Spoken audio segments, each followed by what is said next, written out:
AQA, A-level physics. This is for the medical physics option, and this video is about ultrasonics.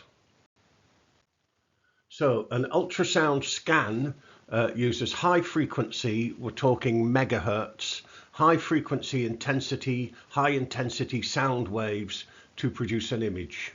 And it can produce real-time images or video of structures inside the body.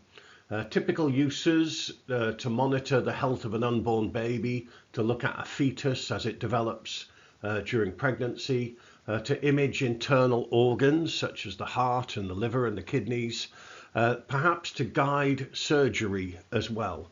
There may be some kind of surgery going on at the same time. There is a thing called a transducer, and the transducer actually creates the ultrasound. It changes an electrical signal into ultrasound waves, and then it detects what's reflected. So the waves reflect off different boundaries inside the patient, and then the reflections are detected, and then the piezoelectric effect is what actually creates the waves and enables them to be detected as well.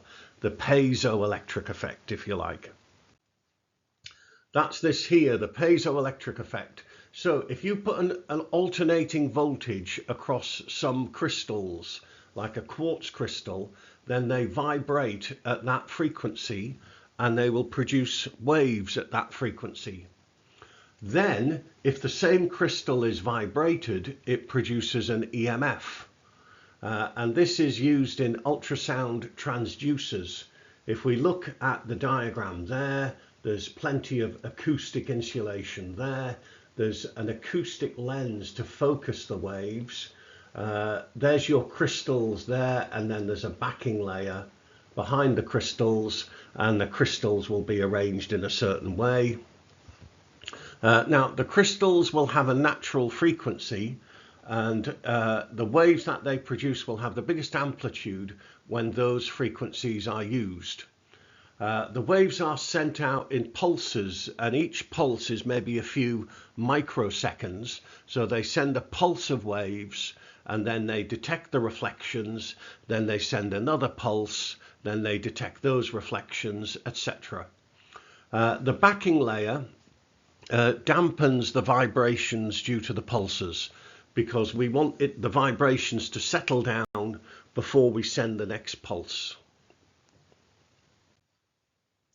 Ultrasound, as we said, the frequency is in megahertz, like 1 megahertz to 5 megahertz, well above the range of human hearing, and this gives a resolution of about a millimeter. That means the smallest details that you can see. Your ability to distinguish between 2 points is your resolution, about a millimeter. There's a few equations we need to know. The first one, acoustic impedance, and it's a bit like resistance. It's basically how hard it is for the waves to travel through a material, and it's capital Z, and it's the density times the speed of the waves. So Z is the acoustic impedance, rho is the density of the material, C is the speed of sound in the material. And if we look at this table here, there's a few things to notice. You'll notice that the acoustic impedance of air is much, much smaller than all of the others. You will notice for the other ones, bone has quite a high acoustic impedance, very hard for the waves to travel through bone. All of the others are actually very, very similar. When a sound wave meets a boundary between two materials, some of the wave will be reflected and some of it will be transmitted. And the ratio of the intensities, so IR over II is the incident intensity. So you've got the intensity of the waves coming in, that's the incident intensity, and then IR is the amount that is reflected. Okay, and basically it's the proportion that is reflected. Yes, the fraction that is reflected. If you multiplied that by 100, it would be the percentage. And it depends on the acoustic impedance of the two media. And here's this equation here, which you, if there's a question comes up on this, you'll very probably have to use this equation, which is on the formula sheet. So as the waves travel through the body, it reflects off the boundaries between the tissues, and from the data received, an image of these boundaries can be produced. So the waves are reflecting off boundaries when you go from one type of tissue to another type of tissue. And the bigger the difference between the two boundaries, the bigger the difference in acoustic impedance, the more is reflected and the less is transmitted. Now, this is important. The acoustic impedance of air is about 400 kilogram meters squared per second. The acoustic impedance of skin is much bigger. So there's a very large difference between them.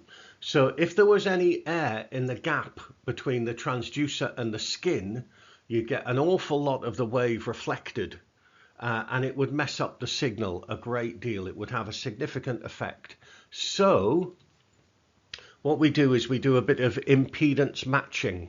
We use a coupling gel. A coupling gel is used between the transducer and the skin. And that makes sure that there isn't an air gap or there isn't any air bubbles. And that solves the problem. The acoustic impedance of the gel is about the same as the skin. Okay, now looking at this table again, which we had before, the acoustic impedance of soft tissues is very similar. If you look at fat and muscle and water, they're all very similar. And that means that very little ultrasound will actually be reflected. However, it will be enough to be detected.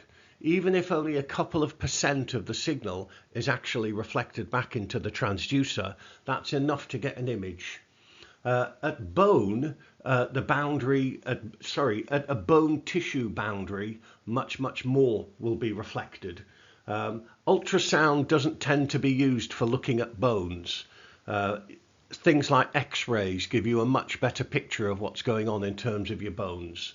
At an air soft tissue boundary, for example at the lungs, then nearly all of the ultrasound is reflected, and so you can't really look at anything behind the lungs. Now, there are two types of scan. There's the A scan and the B scan. Now, the A scan, and A stands for amplitude. It's a time amplitude scan, and it's a one-dimensional scan.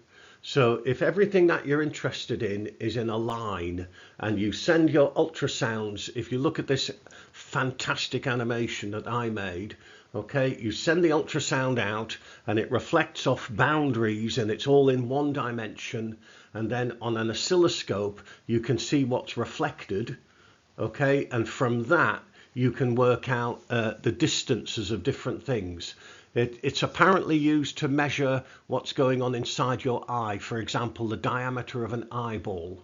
It's a one-dimensional scan where all the surfaces of interest lie along the same line, and an oscilloscope displays the sent pulse and the reflected pulses. I've seen questions where you're told the time base on the oscilloscope, and then you take readings off the trace and you have to work out the distances using the time base. Okay, from the time to receive these and the relative amplitudes, information can be deduced about internal structures. This type of scan is often used to measure the diameter of the eye and apparently to monitor the size of the head of a fetus, so you know how far on in its development it is. Now, a B scan is a two-dimensional scan, and B stands for brightness, so it's a brightness scan. And this produces images of sections through the body, like a cross-section through the body. The signals received control the brightness of the spot on the oscilloscope screen. So if you look at the diagram on the right, again on this fantastic animation that some genius has produced. Yes, and the strength of the signal controls the brightness of the spot. And then for the position on the oscilloscope, your X and Y position, there are potentiometers which measure whereabouts the transducer is and at what angle the transducer is. And so you can end up with this two-dimensional image. When the doctor or nurse actually takes the scan, you can see them rocking the transducer so that you're picking up all this information along the same cross section. And then using all this information, a computer can produce a two-dimensional image of a cross section through the patient's body. Again, I'm going to do another video comparing the different techniques, but compared to other imaging techniques, you can get real-time images and videos very quickly. It's very, very safe. It's non-ionizing. Not particularly good at producing the images of bones. Perhaps the surface of bones, yes, but not much else.